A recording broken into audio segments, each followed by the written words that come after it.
Hello, and welcome back to Are You Ready for Your Inspection? I am your host, Vanessa Dooley, and I am going to be talking to you today about delving into the world of early years in education and childcare inspections within the UK. So why am I doing this? What is the reason that I'm doing it? So I've been in early years, probably 37 years, probably a bit more than that.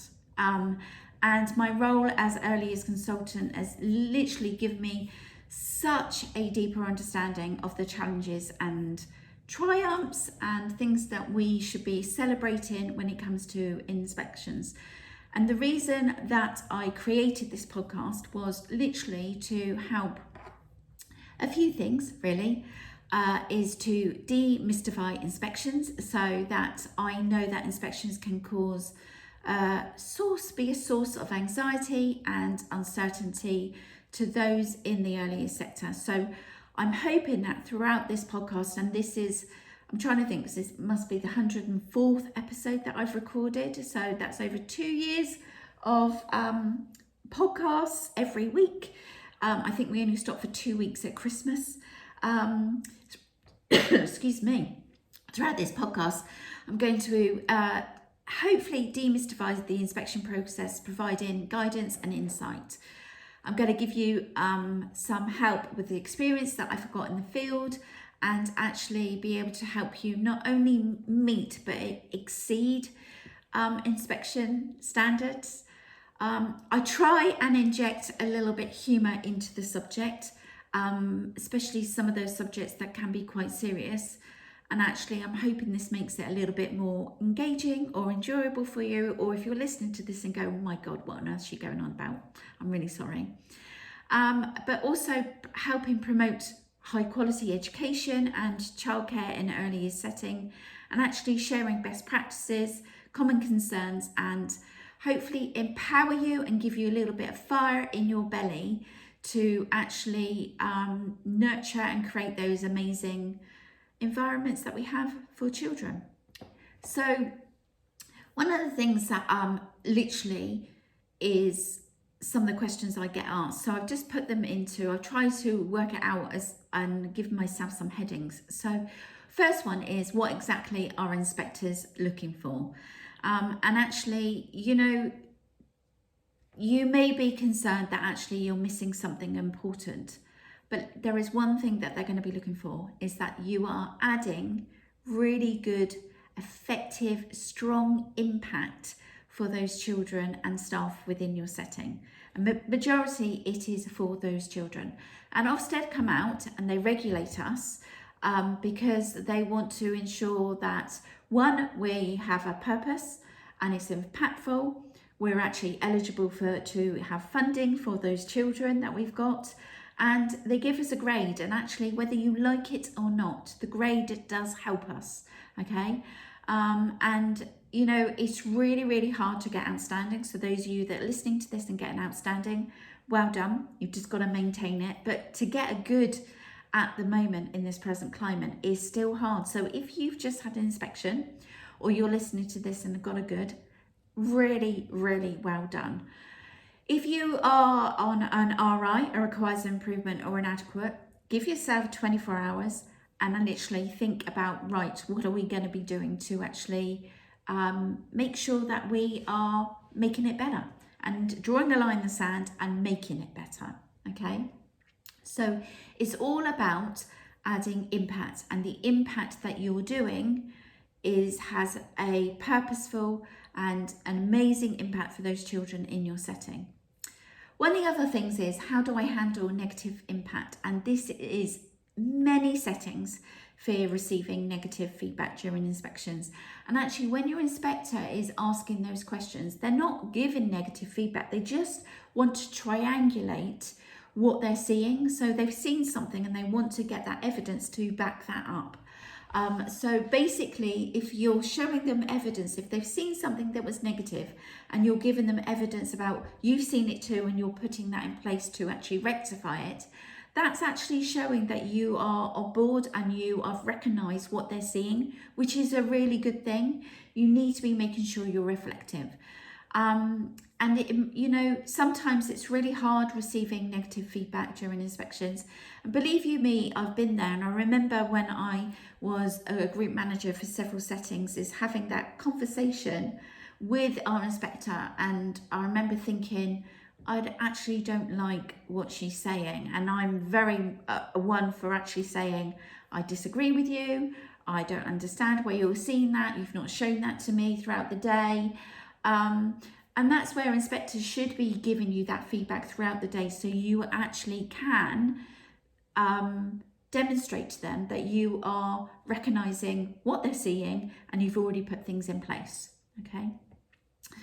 So what happens if you don't meet the requirements? What happens if you don't meet the standards? So you may worry about the consequences of not meeting the required standards and those evaluations and actually this would have a potential negative effect, not only on could go public, which it will go public when the report is there, but also the impact of losing children, and you may lose funding.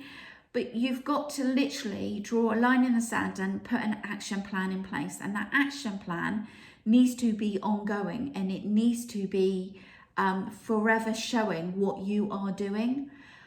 So think about that. Put an action plan in place. I always say give yourself 24 hours.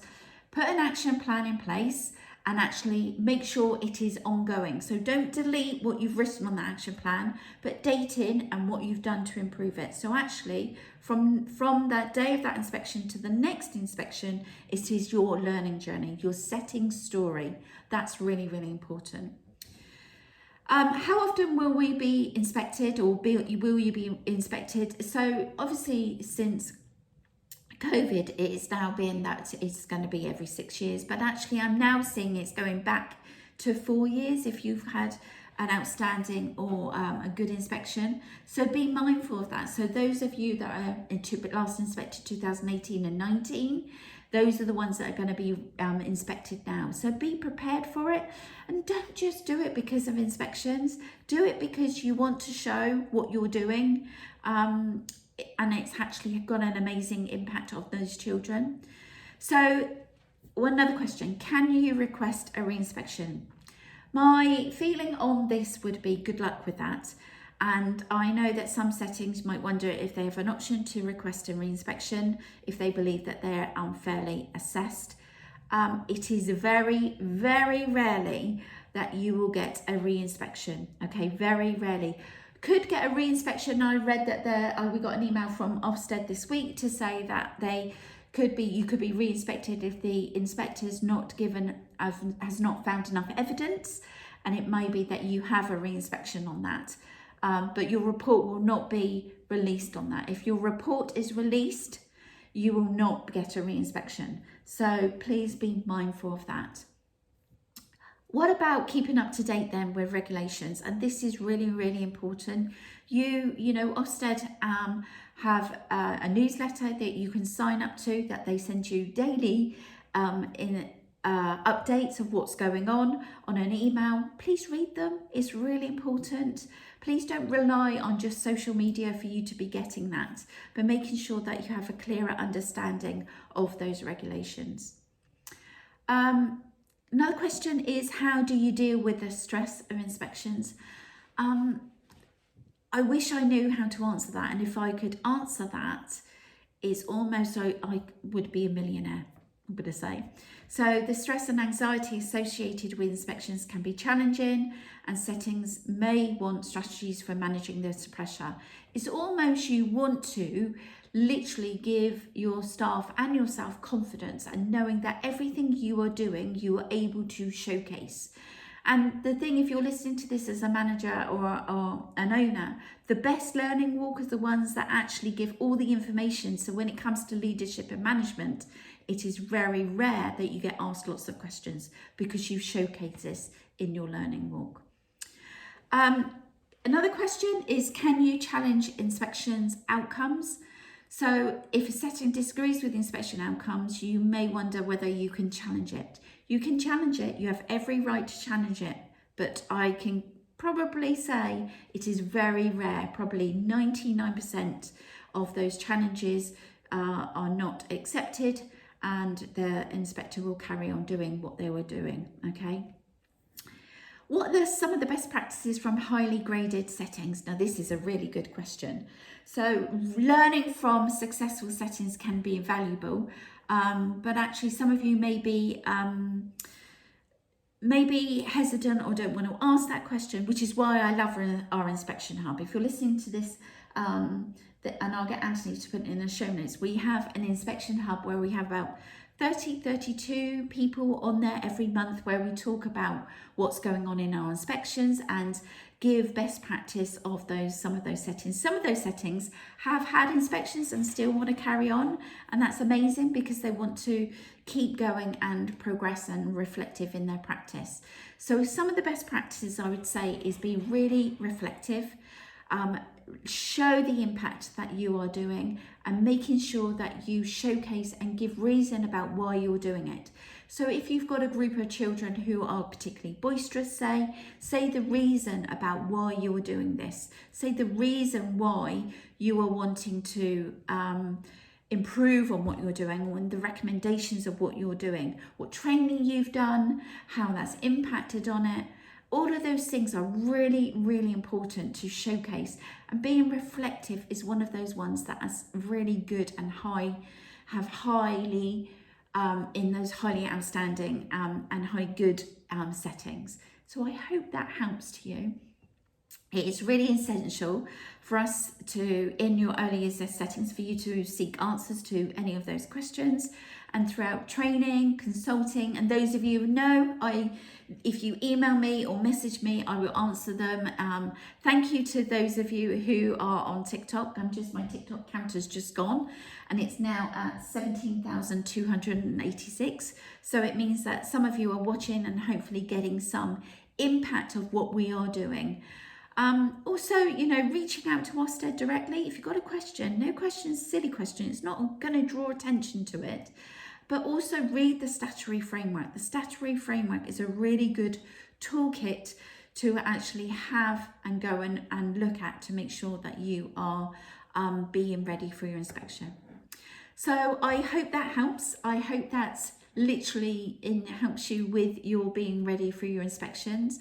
I hope that it gives you some idea and helps for the rest of whatever's your challenges that you've got for coming up to for this week, because in early years we do have challenges. I will speak to you next week. Take good care, and I will see you really, really soon. Take good care.